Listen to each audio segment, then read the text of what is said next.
Hi friends, R4iലേക്ക് എല്ലാവർക്കും ഒരിക്കൽ കൂടി സ്വാഗതം.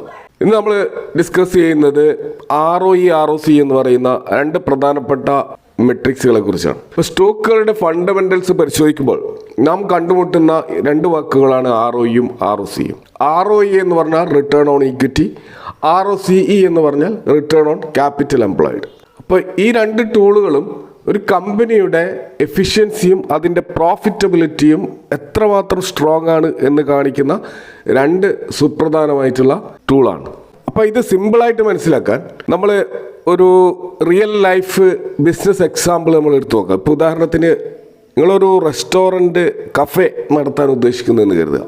അപ്പോൾ അവിടെ നിങ്ങൾ ടീ, കോഫി, സ്നാക്സ് ഒക്കെ വിൽക്കുന്ന മോഡേൺ കഫേ ആണെന്ന് കരുതുക. അപ്പോൾ അതിൽ നിങ്ങൾ ഇൻവെസ്റ്റ് ചെയ്യുന്നത് 10 ലക്ഷം രൂപയാണ്. അപ്പോൾ ഈ 10 ലക്ഷം രൂപ നിങ്ങളുടെ കയ്യിൽ നിന്ന്, അപ്പോൾ നിങ്ങളുടെ ഹാർഡ് ഏൺഡ് മണിയാണ്, അത് സേവിങ്സിൽ ഉള്ള മണിയാണ്, അതെടുത്തിട്ടാണ് നിങ്ങൾ ഇൻവെസ്റ്റ് ചെയ്യുന്നത്. അപ്പോൾ ഇത് ഓണേഴ്സ് ക്യാപിറ്റൽ, അല്ലെങ്കിൽ ഇതിനെയാണ് നമ്മൾ ഈക്വിറ്റി എന്ന് പറയുന്നത്. എന്നാൽ വെറും 10 ലക്ഷം മാത്രം പോരാ, കുറച്ചുകൂടി ഇൻറ്റീരിയർ ഡെക്കറേഷനും മറ്റു കാര്യങ്ങളൊക്കെ ചെയ്യാൻ വേണ്ടിയിട്ട് നമുക്ക് ഇനിയും ഒരു 5 ലക്ഷം രൂപ കൂടി വേണം എന്ന് കരുതുകയാണെങ്കിൽ നമ്മൾ ഒരു 5 ലക്ഷം രൂപ ലോൺ എടുക്കുന്നു, അല്ലെങ്കിൽ നമ്മൾ ഡെറ്റ് എന്ന് പറയുന്നു.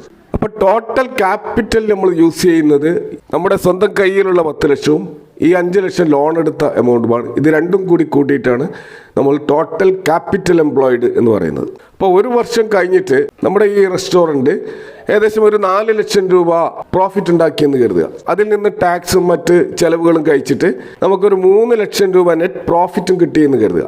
ഈ ഒരു 3 ലക്ഷം രൂപ നമ്മളെ കയ്യിൽ നിന്ന് ഇട്ടിട്ടുള്ള ഈക്വിറ്റി, അതിൽ നിന്നും എത്ര റിട്ടേൺ കിട്ടി എന്ന് നോക്കുന്ന ഒരു മെട്രിക്സ് ആണ് ROE അഥവാ റിട്ടേൺ ഓൺ ഈക്വിറ്റി. അതായത് ഓണർ ചെലവിടുന്ന ഓരോ രൂപയ്ക്കും എത്ര റിട്ടേൺ കിട്ടുന്നുണ്ട് എന്ന് നമ്മൾ കണക്ക് കൂട്ടുന്നതാണ് ROE. അപ്പോൾ ഇവിടെ കടം ഒഴിച്ചിട്ടുള്ള ഓണേഴ്സിന്റെ പണം മാത്രമാണ് കാൽക്കുലേറ്റ് ചെയ്യുന്നത്. അപ്പോൾ അതിന് ഉപയോഗിക്കുന്ന ഫോർമുല എന്ന് പറയുന്നത് ROE is equal to net profit divide by share holders equity into 100 എന്നാണ്. അപ്പോൾ നമ്മൾ സാധാരണ ഒരു സ്റ്റോക്കിൻ്റെയൊക്കെ റിട്ടേൺ ഓൺ ഈക്വിറ്റി കാൽക്കുലേറ്റ് ചെയ്യുന്നത് ഇതേ രീതിയിൽ തന്നെയാണ്. അപ്പോൾ അവിടെ നമുക്ക് പ്രോഫിറ്റ് ആൻഡ് ലോസ് സ്റ്റേറ്റ്മെൻറ്റിൽ നെറ്റ് പ്രോഫിറ്റ് നമുക്ക് കിട്ടും. ആ നെറ്റ് പ്രോഫിറ്റിനെ നമ്മൾ ഷെയർ ഹോൾഡേഴ്സ് ഈക്വിറ്റി, എത്രമാത്രം ഷെയർ ഹോൾഡേഴ്സിൻ്റെ ഈക്വിറ്റി ഉണ്ട്, പണം എത്രമാത്രം ഷെയർ ഹോൾഡേഴ്സ്, നമ്മളെപ്പോലുള്ള ചെറുതും വലുതുമായ ഷെയർ ഹോൾഡേഴ്സ് ഇൻവെസ്റ്റ് ചെയ്തിട്ടുണ്ട്, അതിനെ കൊണ്ടാണ് ഡിവൈഡ് ചെയ്യുന്നത്. എന്നിട്ട് അതിനെ 100 കൊണ്ട് മൾട്ടിപ്ലൈ ചെയ്തിട്ടാണ് നമ്മൾ ആ ഒരു ROE പെർസെൻറ്റേജ് കാണുന്നത്. അപ്പോൾ ഇവിടുത്തെ കേസിൽ നമ്മൾ പറഞ്ഞു നെറ്റ് പ്രോഫിറ്റ് എന്ന് പറയുന്നത് 3 ലക്ഷമാണ്, ഷെയർ ഹോൾഡേഴ്സിൻ്റെ ഈക്വിറ്റി എന്ന് പറയുന്നത് 10 ലക്ഷമാണ്. കാരണം കടമില്ലാത്ത ഡെറ്റ് ഒഴിവാക്കിക്കൊണ്ടുള്ള ഈക്വിറ്റി 10 ലക്ഷമാണ്. അപ്പോൾ അതാണ് നമ്മുടെ ഇനീഷ്യൽ ഇൻവെസ്റ്റ്മെൻറ്റ്. അപ്പോൾ ROE ഇവിടെ കാൽക്കുലേറ്റ് ചെയ്യുന്നത് ഈ 3 ലക്ഷം ഡിവൈഡ് ബൈ 10 ലക്ഷം ഇൻറ്റു 100, അത് 30% എന്ന് കിട്ടും. നമ്മൾ ഓണർ അല്ലെ ഷെയർ ഹോൾഡർ 100 രൂപ നിക്ഷേപിച്ച് കഴിഞ്ഞാൽ അയാൾക്ക് 30 രൂപ പ്രോഫിറ്റ് കിട്ടും. അപ്പോൾ ഇതൊരു ഫെൻറ്റാസ്റ്റിക് ആയിട്ടുള്ള ഒരു റിട്ടേൺ ആണ്, ഒരു തകർപ്പൻ റിട്ടേൺ ആണ്. അപ്പോൾ 30% ROE എന്നൊക്കെ പറയുന്നത് വളരെ നല്ല ഒരു ROE ആണ് എന്നാണ് പൊതുവെ കണക്കാക്കാറുള്ളത്. എന്നാൽ നമ്മൾ വേറൊരു കാര്യം കൂടി നമ്മളിവിടെ മനസ്സിലാക്കേണ്ടതുണ്ട്. നമ്മൾ ആ ഒരു 5 ലക്ഷം അഡീഷണൽ കടം എടുത്തിട്ടുണ്ട്. ആ കടവും കൂടി ഇതിൻ്റെ കൂടെ ആഡ് ചെയ്തിട്ടാണ് നമ്മൾ ഈ ROE കാണാൻ ശ്രമിക്കുന്നതെങ്കിൽ അവിടെ നമുക്ക് 20% പ്രോഫിറ്റ് കിട്ടുകയുള്ളൂ. 3 ലക്ഷം ഡിവൈഡ് ബൈ 10 ലക്ഷം അല്ല അവിടെ വരിക, 3 ലക്ഷം ഡിവൈഡ് ബൈ 15 ലക്ഷമാണ്.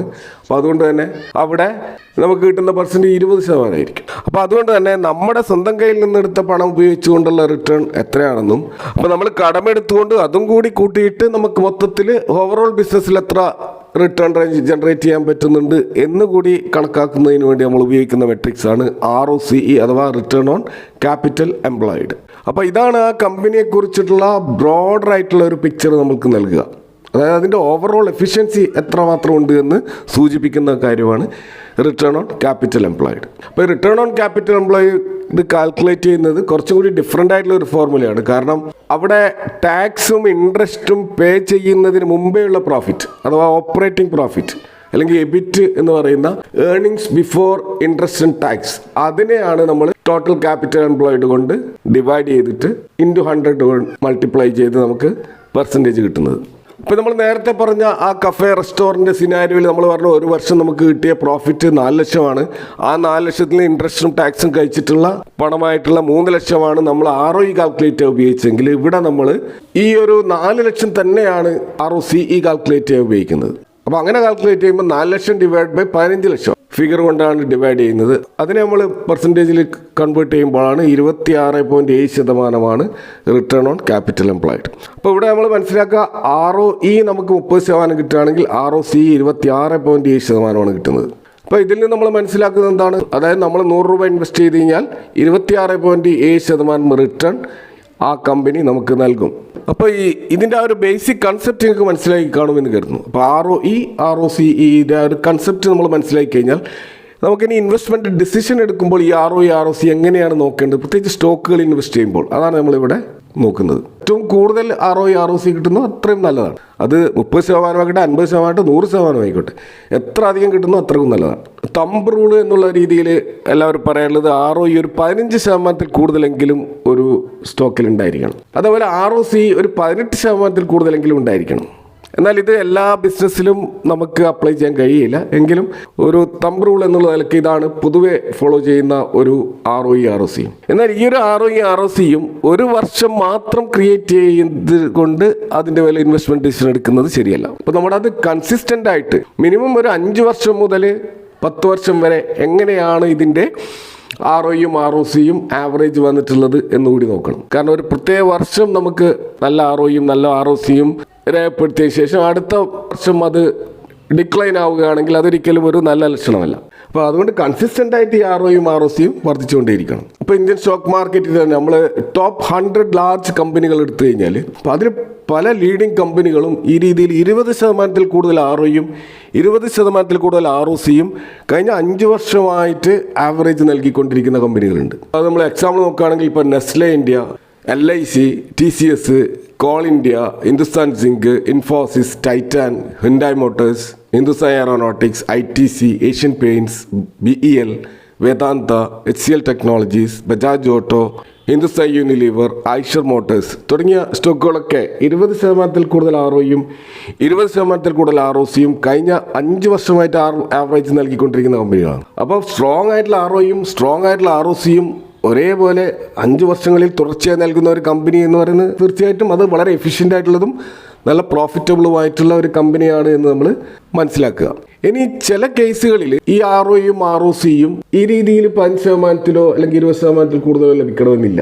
ആ കമ്പനി ഉൾപ്പെടുന്ന ബിസിനസ്സിൻ്റെ ഒരു പ്രത്യേകത കൊണ്ട് അങ്ങനെ സംഭവിക്കാം. അപ്പോൾ അത്തരം സാഹചര്യത്തിൽ നമ്മൾ തീർച്ചയായിട്ടും ആ കമ്പനി ഉൾപ്പെടുന്ന ഇൻഡസ്ട്രിയുടെ ഒരു ആവറേജ് ROEയും ROCയോടും എത്രമാത്രം ഇത് അടുത്ത് നിൽക്കുന്നു എന്നാണ് നമ്മൾ നോക്കേണ്ടത്. ഇപ്പോൾ ഉദാഹരണത്തിന് നമ്മൾ ചില ബാങ്കിങ് സ്റ്റോക്കുകൾ എടുക്കുക. ഇപ്പോൾ HDFC bank, ICICI bank, Kotak bank പോലെയുള്ള ബാങ്കുകൾ എടുത്തു കഴിഞ്ഞാൽ അതിൻ്റെയൊക്കെ ROE ROCയൊക്കെ പലപ്പോഴും 15% താഴെയാണ്.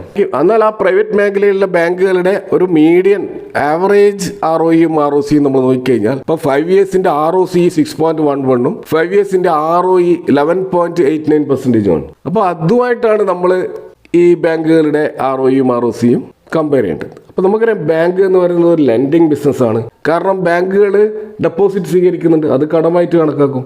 എന്നാൽ ആ ഡെപ്പോസിറ്റ് അവർ ബിസിനസ് എക്സ്പാൻഷന് വേണ്ടിയിട്ടല്ല ഉപയോഗിക്കുന്നത്, ക്രെഡിറ്റ് കൊടുക്കാനാണ് ഉപയോഗിക്കുന്നത്. ഈ കടത്തിൽ നിന്ന് ബിസിനസ് ജനറേറ്റ് ചെയ്യുന്നതിൻ്റെ പെർസെൻറ്റേജ് കുറവായിരിക്കും. നമുക്കറിയാം ഇൻട്രസ്റ്റ് ഇൻകം എന്ന് പറയുന്നത് ബാങ്കിലേക്ക് വരുന്നത് പൊതുവെ 10% താഴെയാണ്. അപ്പോൾ അതുകൊണ്ട് തന്നെ ഇവിടെ ROCയും ROEയും വളരെ കുറവായിരിക്കും. നമ്മൾ കമ്പയർ ചെയ്യേണ്ടത് ഇൻഡസ്ട്രി ആവറേജിനേക്കാൾ ബെറ്റർ ആണോ എന്ന് മാത്രമാണ്. ഇതുപോലെ ചില സ്റ്റോക്കുകളുടെ നമ്മൾ ROE ROCയും പരിശോധിക്കുമ്പോൾ അതിൻ്റെ ROE വളരെ ഹൈ ആയിരിക്കും, എന്നാൽ അതിൻ്റെ ROCE വളരെ ലോയുമായിരിക്കും. അപ്പോൾ ഇതൊരു റെഡ് ഫ്ലാഗ് ആണ്. അപ്പോൾ അത്തരത്തിൽ ചില സ്റ്റോക്കുകൾ നമ്മൾ നോക്കുകയാണെങ്കിൽ ഇപ്പോൾ നിഫ്റ്റി 500 സ്റ്റോക്കുകൾ തന്നെ നമ്മൾ എടുക്കുകയാണെങ്കിൽ അത്തരത്തിൽ സ്റ്റോക്കുകൾ കാണാം. ഇപ്പോൾ strides pharma, REC, Mahindra holidays, power finance corporation, ഇതിൻ്റെയൊക്കെ ROE വളരെ ഹൈ ആണ്, 20%-ൽ കൂടുതലാണ്. പക്ഷേ ROCE നോക്കുക, അത് സിംഗിൾ ഡിജിറ്റ് ആണ്. കഴിഞ്ഞ 5 ഇയേഴ്സിൻ്റെ ആവറേജ് ആണ് പറയുന്നത്. പക്ഷെ ഇവിടെ നമ്മൾ RECയെയും പവർ ഫിനാൻസ് കോർപ്പറേഷനെയും വേറെ കാണണം. കാരണം അത് ലെൻഡിങ് ബിസിനസ്സുള്ള കമ്പനിയാണ്, അത് നമ്മൾ ബാങ്കുമായിട്ടാണ് കമ്പയർ ചെയ്യേണ്ടത്. എന്നാൽ സ്ട്രൈഡ്സ് ഫാർമയും മഹീന്ദ്ര ഹോളിഡേയ്സും അത്തരത്തിലല്ല. അപ്പോൾ അതുകൊണ്ട് തന്നെ അതിൻ്റെ ROCE കുറഞ്ഞത് അത് തീർച്ചയായിട്ടും ഒരു കൺസേൺ ആയിട്ട് നമ്മൾ എടുക്കണം. കാരണം ഇവർ ഈ കടം വാങ്ങിച്ച പണം ഉപയോഗിച്ചുകൊണ്ട് എന്താണ് ചെയ്യുന്നത് എന്ന് നമ്മൾ തീർച്ചയായിട്ടും പഠിക്കേണ്ടതുണ്ട്. മറ്റൊരു സിനാരിയോ നമ്മൾ കാണുക, ലോ ROE പക്ഷേ ഹൈ ROCയും കാണാം. അത്തരത്തിലുള്ള ചില ബിസിനസ്സുകളും നമുക്ക് കാണാൻ കഴിയും. അപ്പം കൂടുതൽ ഷെയർ ഹോൾഡേഴ്സ് ഉള്ള അല്ലെങ്കിൽ ഈക്വിറ്റി വളരെ അധികമായിട്ടുള്ള കമ്പനികളിൽ, അതുപോലെ അസറ്റ് ഹെവി ആയിട്ടുള്ള കമ്പനികളിലും ഇത്തരം സിനാരിയോ ഉണ്ടാവാറുണ്ട്. ഇപ്പോൾ അത്തരത്തിൽ ചില സ്റ്റോക്കുകൾ നമ്മൾ നോക്കുകയാണെങ്കിൽ ഇപ്പോൾ ബോംബെ ബർമ എന്ന് പറയുന്ന സ്റ്റോക്ക് നമ്മൾ നോക്കിക്കഴിഞ്ഞാൽ അതിൽ ഇതേപോലെയാണ്. ROE വളരെ ലോ ആണ്, പക്ഷെ ROC വളരെ ഹൈ ആണ്. അതുപോലെ Gujarat Pipavav ports, Afcons infrastructure, Honeywell automation, Saregama India, EID Parry പോലെയുള്ള സ്റ്റോക്കുകളിൽ ഈ ഒരു സിനാരിയോ നമുക്ക് കാണാൻ പറ്റും. അപ്പോൾ അവിടെയും നമ്മൾ ആ സ്റ്റോക്കിൻ്റെ അല്ലെങ്കിൽ അതിൻ്റെ ബേസിക് ബിസിനസ്സുമായിട്ട് ബന്ധപ്പെട്ട് അനലൈസ് ചെയ്ത ശേഷമാണ് ഈ ROE ROCയും ഈ രീതിയിൽ വരുന്നതിൻ്റെ കാരണം നമ്മൾ പരിശോധിക്കേണ്ടത്. അപ്പോൾ ഈ കമ്പനികൾ ഈ രീതിയിൽ ലോ ROE വരാനുള്ള കാരണം ഈ കമ്പനി വലിയ എമൗണ്ട് അവർ പ്ലാന്റുകൾ നിർമ്മിക്കാനും റിഫൈനറീസ് അല്ലെങ്കിൽ ഇൻഫ്രാസ്ട്രക്ചർ ഡെവലപ്മെൻറ്റിന് വേണ്ടി ഉപയോഗിക്കുകയാണ്. എന്നാൽ എല്ലാ സിനാരിയോയിലും അത് തന്നെ ആവണമെന്നില്ല. ചിലപ്പോൾ ബാഡ് മാനേജ്മെൻറ്റിൻ്റെ ഭാഗമായിട്ടും ഇത്തരത്തിൽ ROE കുറയാം. അപ്പോൾ അത് രണ്ടും നമ്മൾ വേറിട്ട് മനസ്സിലാക്കാൻ വേണ്ടി ശ്രമിക്കണം. അതുപോലെ എപ്പോഴും നമ്മൾ ഇൻഡസ്ട്രിയിലുള്ള അതിൻ്റെ പിയർ കമ്പനികളുമായിട്ട് അല്ലെങ്കിൽ അതിൻ്റെ കോമ്പറ്റേറ്റേഴ്സുമായിട്ടാണ് നമ്മൾ ഇതിൻ്റെ ROEയും ROCയും എപ്പോഴും കമ്പയർ ചെയ്യേണ്ടത്. ഉദാഹരണത്തിന് ഒരു സ്റ്റീൽ കമ്പനിയുടെ ROEയും ROCയും ഒരു IT കമ്പനിയുടെ ROEയും ROCയുമായിട്ട് കമ്പയർ ചെയ്യാൻ കഴിയില്ല. കാരണം IT കമ്പനികൾ അസറ്റ് ലൈറ്റ് മോഡലാണ്, അവരുടെ റിട്ടേൺ വളരെ ഹൈ ആണ്. എന്നാൽ സ്റ്റീൽ കമ്പനികൾ എന്ന് പറയുന്നത് വലിയ ക്യാപിറ്റൽ ഇൻറ്റൻസീവ് ആയിട്ടുള്ള ബിസിനസ്സാണ്, അവരുടെ റിട്ടേൺ കിട്ടാൻ തന്നെ കാലതാമസം എടുക്കും. അപ്പോൾ ഇത്തരത്തിലുള്ള ഇൻഡസ്ട്രി ബേസ്ഡ് ആയിട്ടുള്ള അനാലിസിസും നമ്മൾ നടത്തേണ്ടതുണ്ട്. ഇതുപോലെ മറ്റൊന്നാണ് ഈ ROE ROCയുടെ ട്രെൻഡും കൂടി നമ്മൾ പരിശോധിക്കണം. ഇപ്പോൾ ROE സ്റ്റേബിൾ ആകുന്ന സിറ്റുവേഷൻ ഉണ്ടാവാം. ഇപ്പോൾ ചില കമ്പനികളുടെ ROE ഫിക്സഡ് ആയിരിക്കും, അത് കൃത്യമായിട്ട് പോകുന്നുണ്ടാവും. അത്തരത്തിലുള്ള കമ്പനികൾ സ്റ്റേബിൾ ആയിരിക്കും. ഇപ്പോൾ റിലയൻസ്, ITC പോലെയുള്ള കമ്പനികളിൽ നമുക്ക് അങ്ങനെ കാണാൻ പറ്റും. അതുപോലെ ചില കമ്പനികളിൽ ROE ROC ഇമ്പ്രൂവ് ആയിക്കൊണ്ടേയിരിക്കുന്നത് കാണാം. അത് വളരെ നല്ലൊരു സൈൻ ആയിരിക്കും. കാരണം ഉദാഹരണത്തിന് 15% താഴെയുള്ള ROE ഉള്ള ഒരു കമ്പനി അത് 20%, 30%ഒക്കെ പോകുമ്പോൾ തീർച്ചയായിട്ടും അവിടെ ഒരു ഗ്രോത്ത് പ്രകടമാണ് എന്നാണ് വ്യക്തമാകുന്നത്. അതേപോലെ ചില കമ്പനികളിൽ അത് ഡിക്ലൈൻ ആവാം. നല്ല ഉയർന്ന ROE രേഖപ്പെടുത്തിയ പല കമ്പനികൾ പിന്നീട് അതിൻ്റെ ROE ഡിക്ലൈൻ ആയിട്ട് വരുന്നതും കാണാറുണ്ട്. അപ്പോൾ അതും ഒരു ബാഡ് സൈനാണ്. അപ്പോൾ ഇവിടെ നമ്മളൊരു താൽക്കാലികമായിട്ട് നോക്കുമ്പോൾ അല്ലെങ്കിൽ ഒരു ഷോർട്ട് ടേമിലേക്ക് നോക്കുമ്പോൾ നമ്മുടെ സ്റ്റോക്ക് പ്രൈസും ROEയും ROCയുമായിട്ട് വലിയ ബന്ധം ഉണ്ടാവണമെന്നില്ല. കാരണം സ്റ്റോക്ക് പ്രൈസ് ഉയരുന്നത് ഫ്യൂച്ചർ പൊട്ടൻഷ്യൽ അല്ലെങ്കിൽ ഫ്യൂച്ചറിൽ ഈ കമ്പനി എങ്ങനെ മുന്നോട്ട് പോകും എന്നതിൻ്റെ അടിസ്ഥാനത്തിലാണ്. എന്നാൽ അതിൻ്റെ ഒരു റിസൾട്ട് എപ്പോഴും ROE ROCയിൽ ഉണ്ടാവും. ഇപ്പോൾ ഫ്യൂച്ചറിൽ നല്ല ഗ്രോത്ത് കമ്പനി കാണിക്കുമ്പോൾ അതിൻ്റെ ROEയും ROCയും ഉയരും. അതുകൊണ്ട് തന്നെ നമ്മളൊരു കമ്പനിയിൽ ഇൻവെസ്റ്റ് ചെയ്യുമ്പോൾ ഈ ROEയും ROCയും നമ്മൾ തീർച്ചയായിട്ടും പരിശോധിക്കേണ്ട രണ്ട് പ്രധാനപ്പെട്ട മെട്രിക്സുകളാണ്. അതിനെ തന്നെ ഇൻഡസ്ട്രി ബേസ്ഡ് ആയിട്ട് കൂടുതൽ അനലൈസ് ചെയ്തിട്ട് യഥാർത്ഥത്തിലുള്ള ഒരു പിക്ചറിലെത്തിയതിന് ശേഷമായിരിക്കും നിഗമനത്തിലെത്തേണ്ടത്. അപ്പോൾ ഇതൊക്കെയാണ് ROE ROCയുമായി ബന്ധപ്പെട്ടിട്ട് ഇവിടെ പറയാനുള്ളത്. ഈ വിഷയങ്ങളുമായി ബന്ധപ്പെട്ട നിങ്ങളുടെ അഭിപ്രായങ്ങളും കമൻറ്റുകളും അറിയിക്കാം. Thanks for watching. See you next time with another video.